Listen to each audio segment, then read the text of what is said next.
দিন মানুষ বড়ই নিষ্ঠুর হয়ে যাচ্ছে। কিভাবে মানুষ পারে? মানুষ এতটা পাষণ্ড কিভাবে হয়? একটুও কি তার মন কাঁদে না?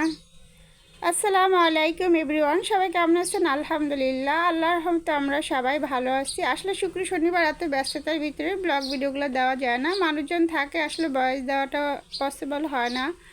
তো এটা আমার কিছু দিনের আগেরই সব কিছু মিলিয়ে ঝিলিয়ে। তো পুরোটা লং ভিডিও দেখতে থাকেন, ভীষণ ভালো লাগবে। আপনারা ফার্স্টে দেখেন, তারপর আর দেখেন না, সেই জন্য হয়তো ভালো লাগে না। আসলে আমি দৈনিক তো যা করি প্রতিনিয়ত তাই তুলে ধরার চেষ্টা করি। তো যেটা বলতেছিলাম যে দিন দিন মানুষ বড়ই নিষ্ঠুর হয়ে যাচ্ছে। কিভাবে মানুষ পারে? এখন তো মনে হচ্ছে ঘরও নিরাপত্তা নেই, বাহিরেও নিরাপত্তা নেই। ইলেকশন আসলেই মারামারি, কাটাকাটি, একে মারে ওকে মারে। আসলে এরকম ইলেকশনের কি আসলেই দরকার আছে? আমরা সাধারণ মানুষ, দেশের জন্য মঙ্গল অবশ্যই কামনা করি। যে আসবে তা যেন দেশ ভালো করে চালায়, তার জন্যই সবসময় দোয়া করি। কোনো পক্ষ না বা কোনো রাজনৈতিক কোনো কিছুই আমাদের বাসায় কেউ করে না। দেশের শান্তি, দশের শান্তি, সবার শান্তি। তো এইভাবে কেন মানুষ অকারণে অসহায়ভাবে চলে যাচ্ছে? আসলে খবর, নিউজ সব কিছু দেখলে ভীষণ খারাপই লাগে।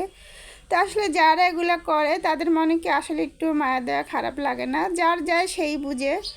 তো আমি যার কথা বলতেছি নিশ্চয়ই বুঝতেছেন। হাদি কিছুদিন আগে যেভাবে গুলিবিদ্ধ হলো দেখলাম। আসলে সবসময় এগুলো দেখলে কাজ করি যাই করি সেগুলোই আসলে চোখের সামনে ভাসতে থাকে।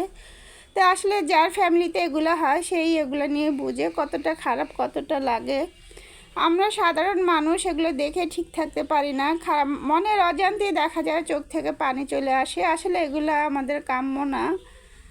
সবাই ওনার জন্য দোয়া করবেন, ইনশাল্লাহ ভাইটা যেন তাড়াতাড়ি সুস্থতা হয়ে যায়। তো আসলে এগুলো কেউই চায় না। আপনি ঘরেও শান্তি নেই, বাহিরেও শান্তি নেই। ঘরের ভিতরে আসলে কাজ করতে গেলে কাজের লোক ছাড়া চলেই না। ব্যস্ততার শহরে যারা চাকরি বাকরি করে তাদের তো কাজের লোক ছাড়া হয়ই না। তো আপনি কাকে বিশ্বাস করবেন? ঘরের কাজের লোককে সব থেকে বেশি বিশ্বাস করে আসলে আমাদের চলতে হয়। কিন্তু সেই মানুষগুলো, বিশ্বাসগুলো আমাদের এভাবে দিন দিন কেড়ে নিচ্ছে। কত মানুষ আসলে কয়টা খবর, নিউজ কয়টা হয়, এরকম আরও অনেক মানুষের এই ধরনের শিকার হচ্ছে কাজের লোকের হাতে নিহত। আসলে এটা আমরা কেউ কাম্য করি না।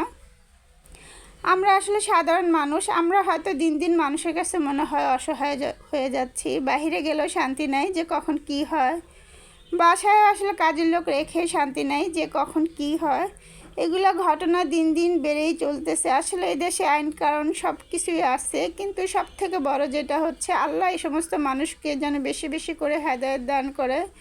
কারণ আল্লাহদেরকে হেদায়েত না দিলে হাজারো কোর্ট কাছারি করে কিছুই হবে না। আর আমরা অহেতুক নিরাপত্তায় ভুগি। তো আমরা এটাই বলবো যেন আল্লাহ সবাইকে ভালো রাখে, সুস্থ রাখে। যারা এগুলা কাজ করে আল্লাহ যেন তাদেরকে বেশি বেশি হেদায়েত দেয়।